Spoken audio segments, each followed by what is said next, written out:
Hello, welcome to another online lecture on computer architecture. In this lecture series, we are looking at various topics on computer architecture. In the first lecture, in the previous week, we have looked at a basic introduction into various topics that we will be covering in this lecture series. Today, in this second lecture, we are going to dive into one of the topics that we covered there, CPUs.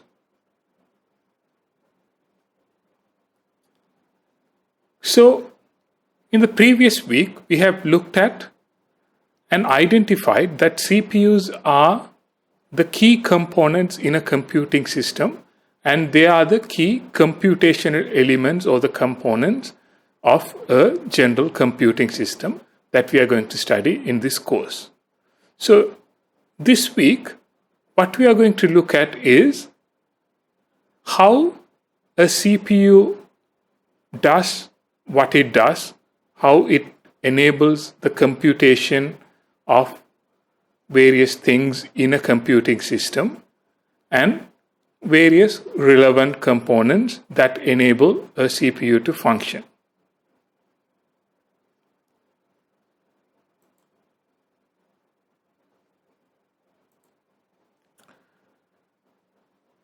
As we can see in this diagram, CPU and a number of other components make up the bulk of a computing system. In this top level view, CPU, main memory and the I/O module are all connected through a system bus, and these three in general will be the very foundation of a functioning computing system. So as we can see here, CPU has a number of components in it. Main memory is there, I/O modules are there, and they are connected through a system bus. We'll be looking at each of these components in much more detail in coming weeks, but this week we are going to focus on CPUs, or the central processing unit. So the central processing unit has a number of components as part of it. One is the control unit and the arithmetic logic unit. This is the main central processing unit that we talk about. Main memory is where information or data is going to be stored temporarily while it's being processed by the central processing unit. And we will also have various input-output devices connected through an input-output module or an I/O module, and they are going to bring in the data and instructions that are going to be processed at the CPU.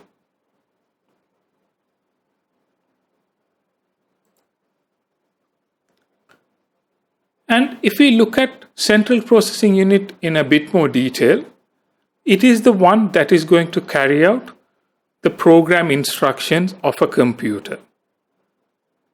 So this is the device that is going to operate on the data that it finds on the memory of the computer and produce outcomes or results.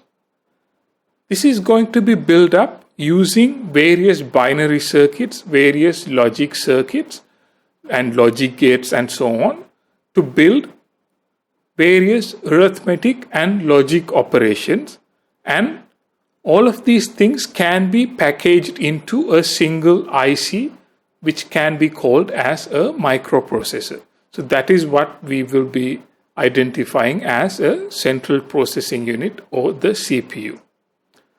Within the CPU, we can identify a number of key parts: a control unit, an arithmetic and logic unit, registers, clock, and a number of wires that are interconnecting all these parts.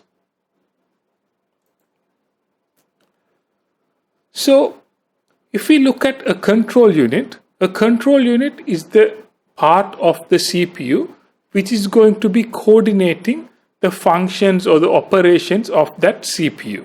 It is the one that is going to be controlling the operations, what happens next, and the sequence of operations and so on. That component, we call that as the control unit. Then we have the computational unit, which we would call the arithmetic and logic unit. This is the one that is going to perform, using various circuitry, the data manipulation or the data operations. These could be arithmetic operations like additions and multiplications, or logical operations like comparisons. Then we would also have registers. Registers are temporary data locations or storage areas that can hold information that are relevant to the current operation. So these are the places where variables for a particular operations can be temporarily stored, or results of an operation can be stored back after it is being processed by the arithmetic and logic unit. In addition to this, we will also have a clock unit. Clock unit is the one that is going to provide signals or pulses to indicate the various timings to take various operations. So this is an example could be, we can have a number of operations going on in a computational unit, in a arithmetic logic unit, but one after the other, there should be a point in time when they should be replaced by the next operation. And there should be something indicating that time into this central processing unit, and that would be the clock, which is generating these pulses or the heartbeat that can provide these signals, clock signals, to provide a continuous operation within the central processing unit.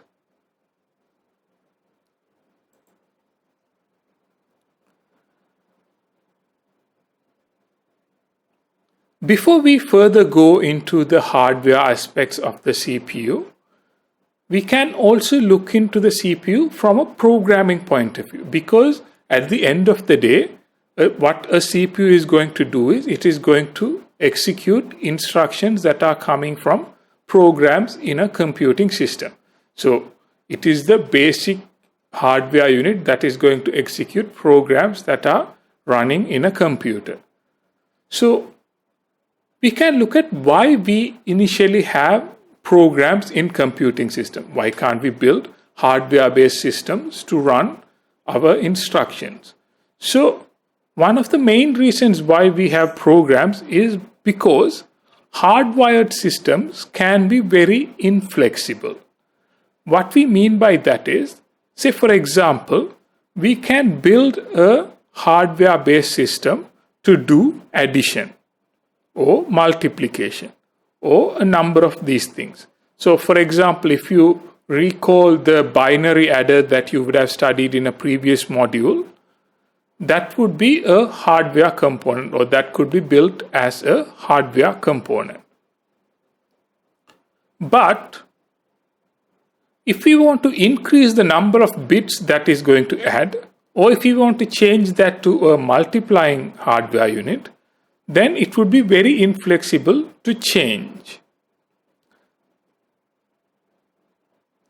Whereas if we have some general purpose hardware that can do different tasks, and then by giving various control signals, if we can make it to do one or the other things, then that would be a much more flexible solution to have. Say if we think about it, say we can have a single hardware unit that can do multiplications, that can do additions, that can even do comparisons. Now all we need to do is we need to give additional control signals to say these are the input variables, and based on this control signal do this function. If the control signal is add, do addition. If the control signal is multiply, do multiplication. So we can change the behavior of the hardware system using some control signals. The aspect of this giving control signals is the foundation of having a programmable computer. So what we will have is, in a program, a number of these control signals, one after the other, and them instructing that common hardware platform to do various operations on those variables, we will end up with a programmable computer that is being programmed.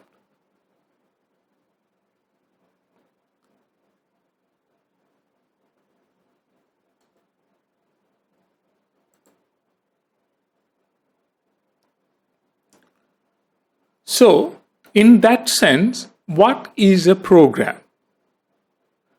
So, when we think about a program is going to be that control signals, those instructions, asking that hardware platform to do something. And if we do one after the other in a particular sequence, that is essentially a program. And each of those steps can be either an arithmetic operation or a logical operation that needs to be done. And for each of those operations, different control signals can indicate to that hardware platform what needs to be done. So, in the context of a general purpose computing system, it is essentially what the CPU needs to do will be indicated by the program saying what is the arithmetic operation or what is the logical operation that the CPU needs to perform.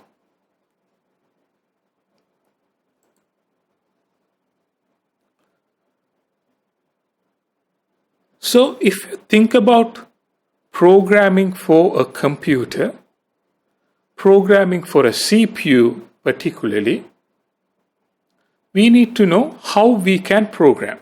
So, we have already identified that whatever the programming or instructions that are going to be given to the CPU are going to be instructions identifying various hardware aspects, control signals identifying various hardware aspects.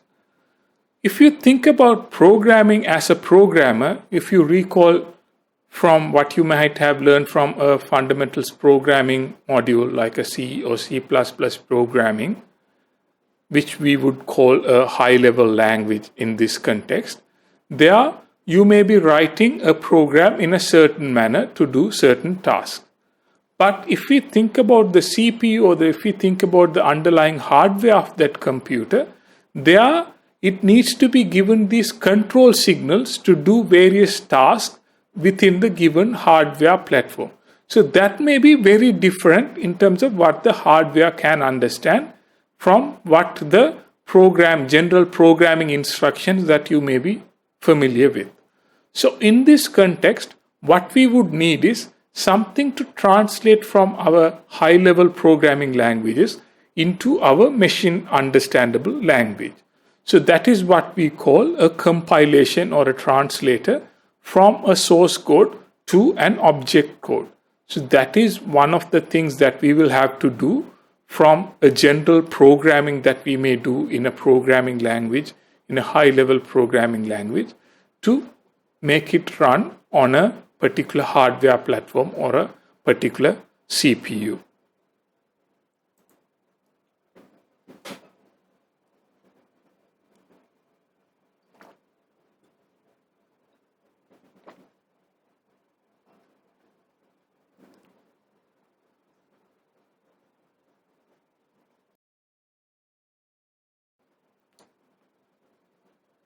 So, in that sense, we identify that there is a significant or there is a difference between programming in a general programming language and programming for a particular CPU or something that a particular CPU can understand. So we said that a CPU can understand certain control signals and then select between various aspects of its hardware. So it can have a adding circuitry, a multiplying circuitry, but based on the input control signal, it can choose between one or the other circuitry. So this aspect of choosing between different circuitry and doing various operations, we identify that as instructions that a CPU can perform. So when we say instructions a CPU can perform, we can categorize them into a number of categories.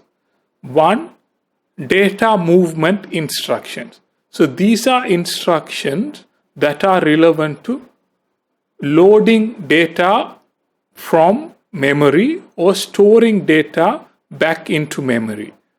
So this can be, we are reading something from the memory and then processing, then storing that information back into the memory. So that is the data movement instructions. Then we can have arithmetic or logical instructions. And so these are the typical addition or multiplication or subtraction, comparison. So these type of arithmetic or logical instruction. So that is the second category of instruction. In addition to this, we will also have another category of instructions called program control instructions. So if you think about writing a simple program in a programming language, you may recall that there are possibilities from programs to go from one point to the other. So either the program to exit at a particular point or the program to jump to a different part of a program. So these type of things like branching and halting, these can also be supported by a particular CPU through a number of instructions that we can categorize as program control instructions.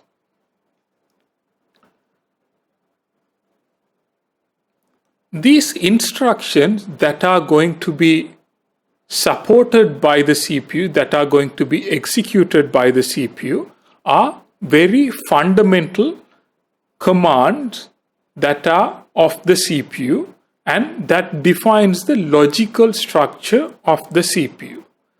Then these commands will be implemented by certain electronic binary circuitry that will function on zeros and ones, and that would be the physical structure of the CPU. So the logical structure of the CPU will be based on the commands or the instructions that the CPU is going to support. So these are the various instructions that the CPU can support. That is the logical structure. Then each of these instructions will be implemented at the hardware level, which will be based on zeros and ones, and that would be identified as the physical structure. So there would be, for every instructions in the logical structure, there has to be some sort of a corresponding physical implementation or the hardware implementation at the physical structure. So that would be the instruction set at the logical layer and the physical layer.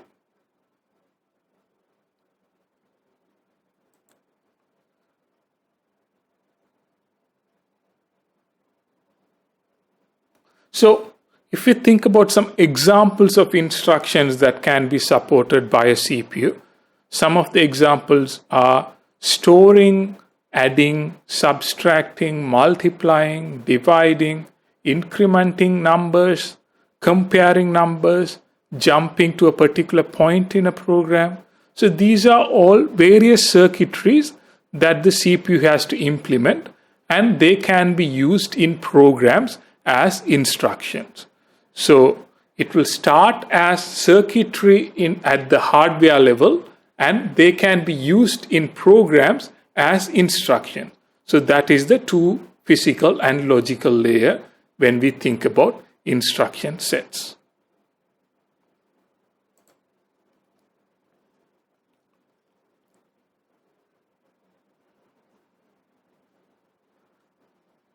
So these instructions that are going to be stored and processed as a program can be called as machine code or microcode. So these are because that is something that can be understood by the machine or the CPU. So a program will be a sequence of these instructions one after the other, a sequence of machine language code instructions one after the other, instructing the CPU to do one thing after the other. So add two numbers, take the results and add it to another thing, and then take the results and multiply it with something else. So that is a typical program that we can do, that can be built using a series or a sequence of instructions. And each of these instructions will have a fixed length. So depending on the CPU, it may support a particular length of instructions. So in this sense, we are talking about how many bits it can be. So it can be a number of bits of instructions, and part of it will be opcode, or what the instruction is meant to be, and part of it could be operands, or what the instruction needs to do. So for example, an opcode could be addition, an operand could be two numbers. So add 4, 6. So it is an instruction that says add 4 and 6. And in a typical instruction, again as an example, we can say the opcode is going to take 4 bits. Then each of the two operands are going to take 6 bits each. So 4, 6, 6. Altogether, it is a 16-bit instruction. So that is basically an instruction in machine language. Opcodes, what the operation is, operands, the variables that are going to be operated on, and both of these together will form a fixed length instruction.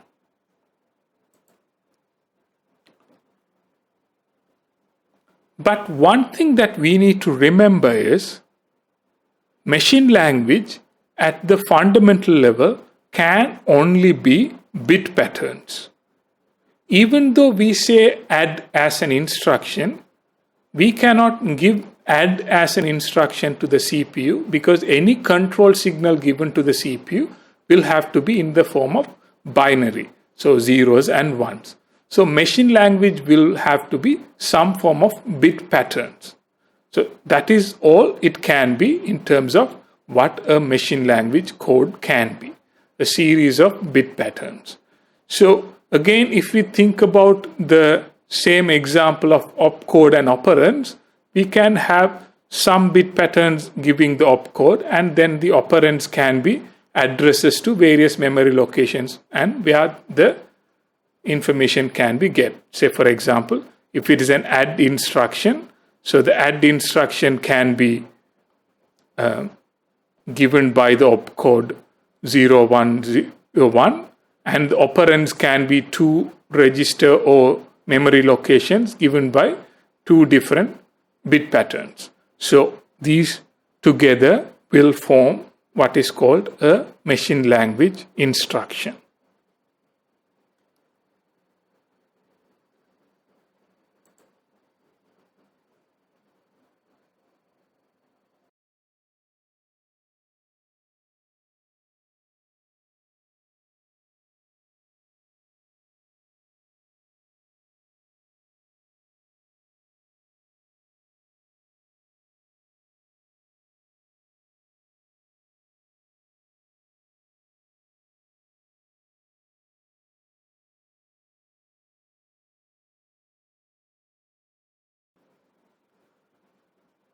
So once we have instructions and programs built using instructions, next the CPU needs to execute these instructions. So from a CPU's point of view, it will be getting various instructions and then it has to execute those instructions. So how it does is in a 2-step process. First, it has to fetch the instructions, then it will execute the instruction. So fetching is getting the instruction from a memory location into the CPU. Then executing is utilizing its arithmetic logic unit to find some computational results to that instruction. So in a fetch cycle, it is the basic aspect of getting an instruction from the memory onto the computer. So one of the things that we have to remember is within the CPU, it will have to keep track of at what instruction of a program it is executing. So let's say a particular program has 10 instructions. So the CPU has to keep track of which instruction it has executed already so that it can correctly execute the next instruction. So if it is executing the second instruction now, it will keep a value in the program counter saying the next instruction to be executed is the third instruction. So that is the basic functionality of a program counter. So in that context, when we are fetching an instruction, when we are bringing in a new instruction, so we have brought in a new instruction. So now we will go into the program counter and increment it by one number to say the next instruction to be fetched is one after the currently being fetched one. So if we have taken the third one into the CPU, we will set the program counter to be 4. So the next instruction to be fetched will be 4. So once it does that, once it fetches the instruction from a memory location, it will increment the program counter and then it will load that instruction into what is called the instruction register. That is where the instruction will be loaded onto. Then the processor will have to interpret that instruction. So processor will have to decode and identify what that instruction means, and then it will have to perform whatever the necessary required actions relevant to that instruction. Then once we have brought in a instruction, then we have to execute that instruction. But in executing, there are a number of things that can be happening.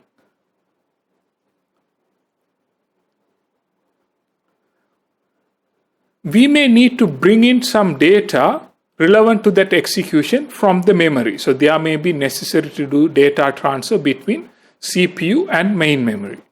There may be necessary to bring in data from input-output devices. Again, some data transfer may be necessary. We may be doing the actual data processing that is there. So that is the actual computation relevant to that instruction. It may also be some level of control instruction. So that is jumping to a different part of a program, and that may be part of that execution. Or we may be doing a number of these in combination. So we may be bringing in some data, executing it, storing it somewhere, and jumping to a different location. So that all these things can happen as part of what is called the execute cycle.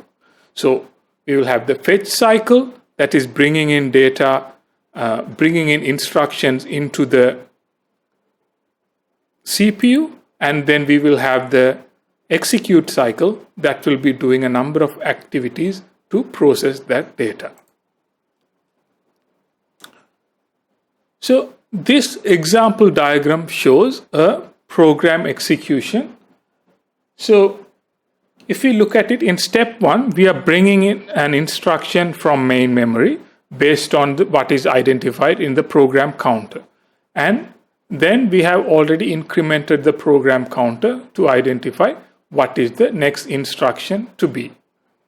Then we are bringing in different things from different parts of the memory. So we may be bringing in data. We can also bring in various instructions. So in step 3 and step 1, we are bringing in instructions. In step 2 and step 4, we are bringing in various values. So by doing this in a sequence, going one after the other, what we end up with is we are adding 3 and 2 and producing a result and storing that back in step 6. So that is a very basic example of a program execution in a step-by-step sequential execution manner.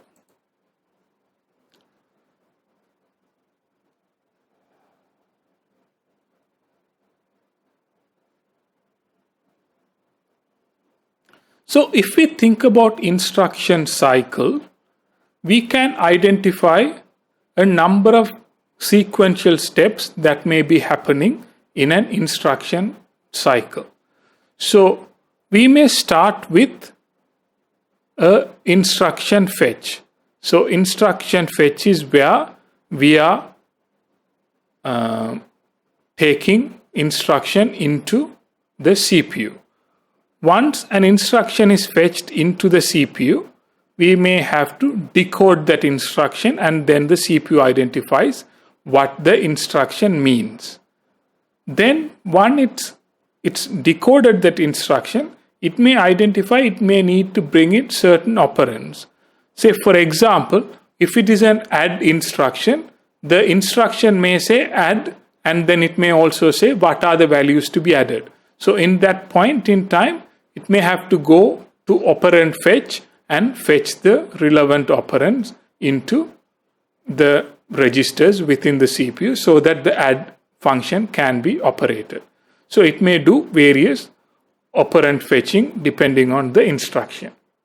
Once it has fetched all the operands, it can now do the data operation. So if it is again add, fetch the operands, now it can do the data operations and produce a results. Now once a result is produced, now this result can be stored back.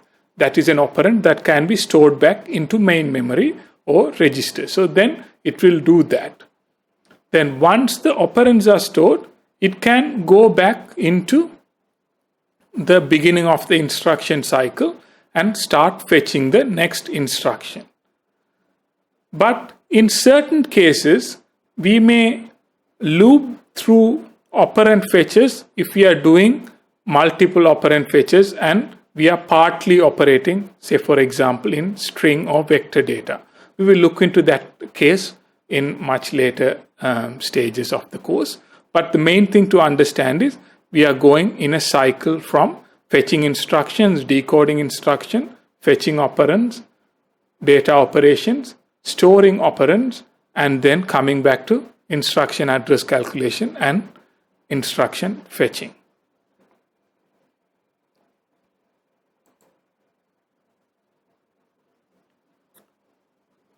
So the next concept that we will have in executing programs or running programs in a CPU is the concept of interrupts. So the concept of interrupts is all about how we can stop a program or the process that is executing in between to do something else.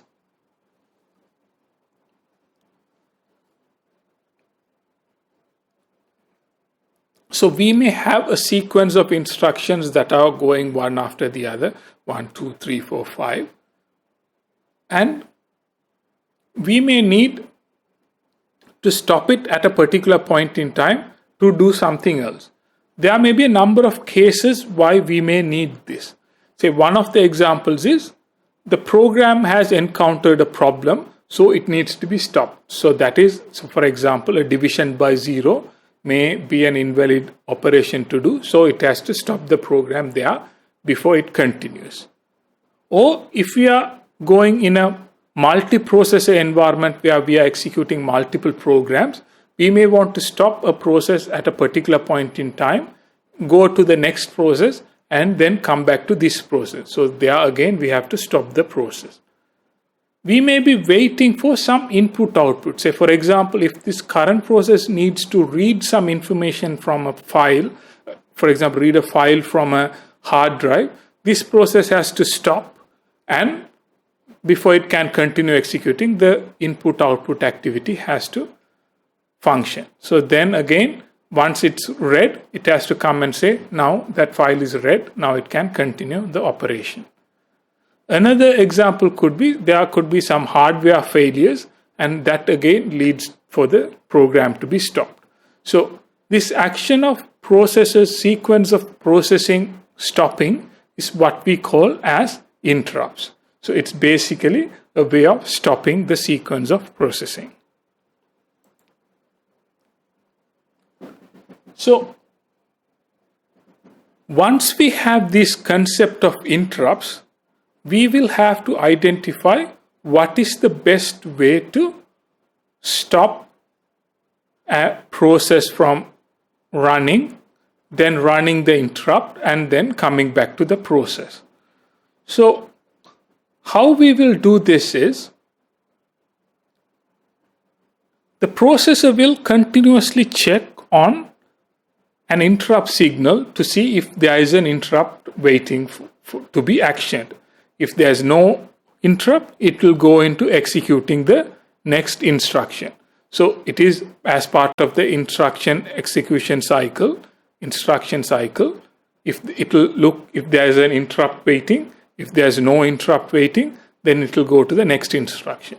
If there is an interrupt waiting, then what it will has to do is it will have to stop the current process where it is. Say for example, if it is at instruction 5 of the current process, it will have to stop it there and save the context. What we mean by saving the context is saving where it left, so that is saving the program counter and saving all the relevant register values within the CPU. Everything needs to be saved somewhere so we can restore back to that same stage.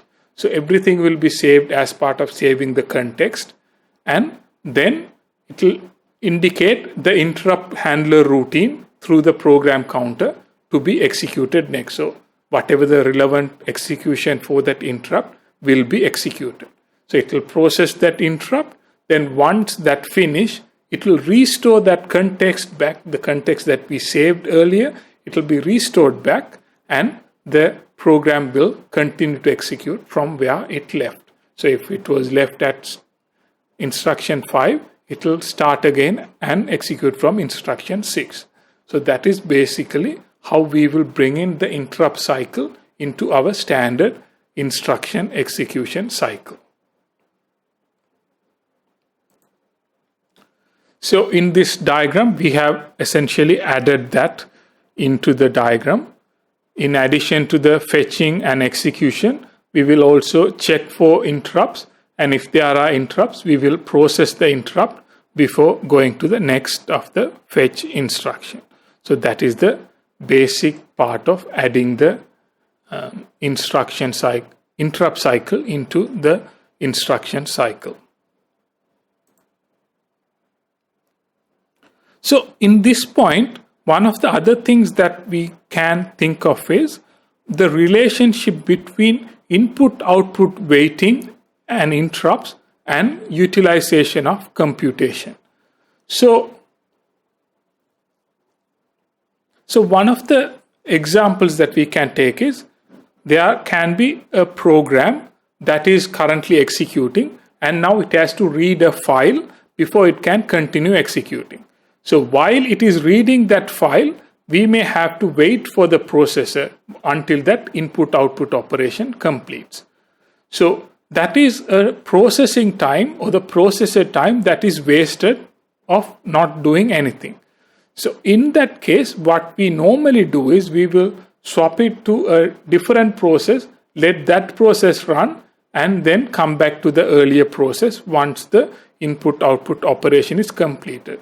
So this is one of the ways how we enable or improve CPU utilization by using interrupts. Because we are using interrupts, we can leave a process, and once the IO operation is ready, it will come back and interrupt, and we can continue operating.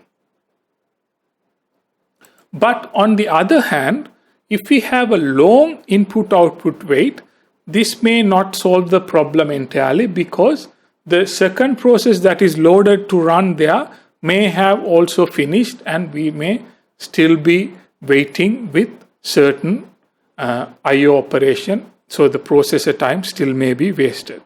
So this is a way using interrupts is a way to improve CPU utilization, but it is not the only answer. And we will look into these in much more detail in the coming weeks or in the coming parts of this course.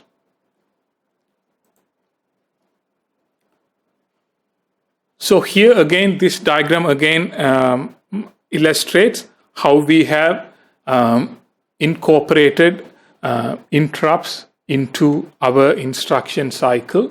So after storing operand state, we are going to an interrupt check, and if there's an interrupt, we do the interrupt execution and come back to the next instruction. If there is no interrupt, we directly go back as we would without the interrupts case.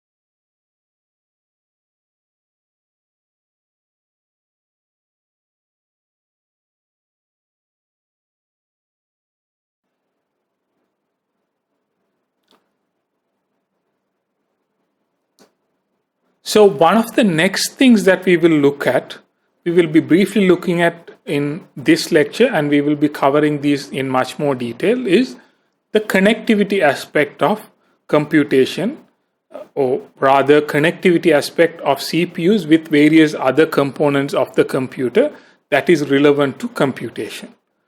So we identify that the CPU, or the central processing unit, is the one that is going to do the computations.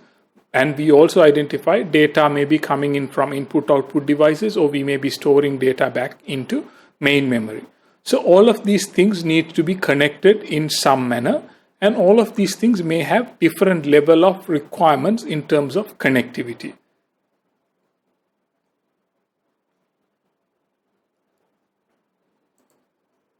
So if we think about the main memory, so main memory may need to receive data as well as send data. It may also receive addresses to identify which location of the memory that is being read or written. It may also receive control signals to indicate whether it is a read or a write, and also additionally indicate timing signals. So all these information has to be communicated to the memory, and there should be provisions for connections with that.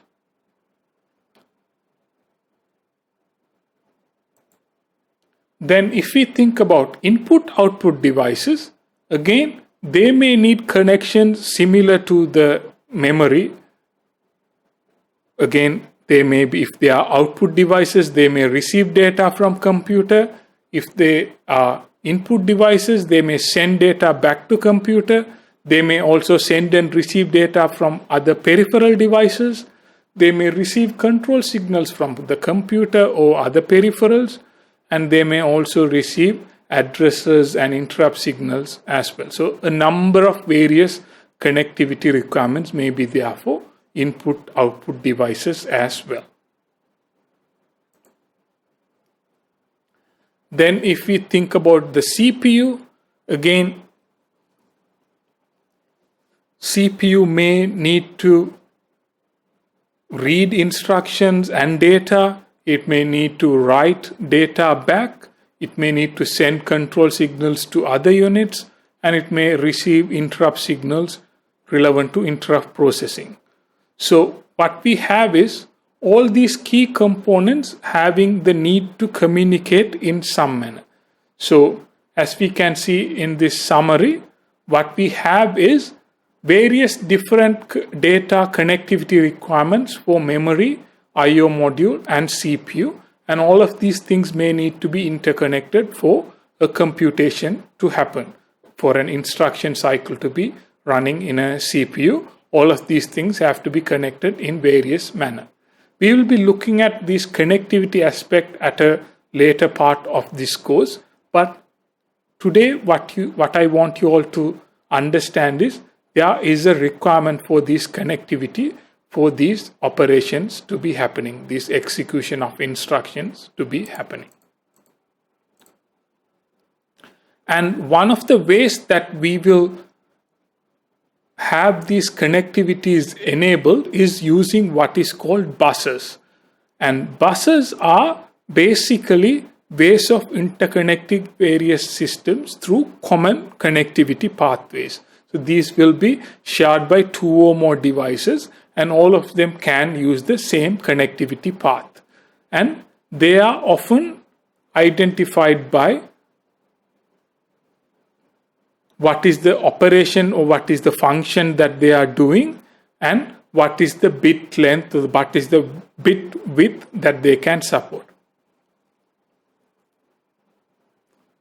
So we may have a 32-bit data bus, which means it can carry 32-bit of data and its functionality is carrying data. There may be a bus for addresses, which we call the address bus, that is specifically about communicating memory addresses. We can have control buses indicating what the operation that needs to be happening. So there can be different functionalities of buses, and they may do various different things.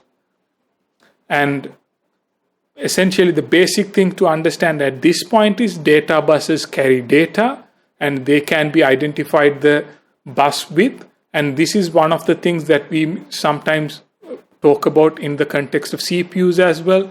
That is the data bus width of a CPU. That is, if it is a 64-bit CPU or a 32-bit CPU and so on. We will have the control bus that is indicating whether read and write operations or interrupt request or clock signals. And then we will have address buses identifying memory locations to be read something from or written something to. So all these buses will have various functions. So I want you all to understand, in the context of CPU and CPU functions and instructions, we may need to have various connectivity aspects that are connecting these key components of memory, CPU, and input-output devices, and these may be connected through buses. We will be looking at these things in much more detail in coming weeks, but that brings us to the end of this lecture, and in the next lecture we'll be looking at memory in much more detail and various other components like connectivity and so on in later lectures as well. So with that, we come to the end of this lecture, and if you have any questions on this, please let me know through your usual communication channels, and if you have any feedback, please let me know as well. Other than that, that's all for today. See you at the next lecture. Thank you. Bye.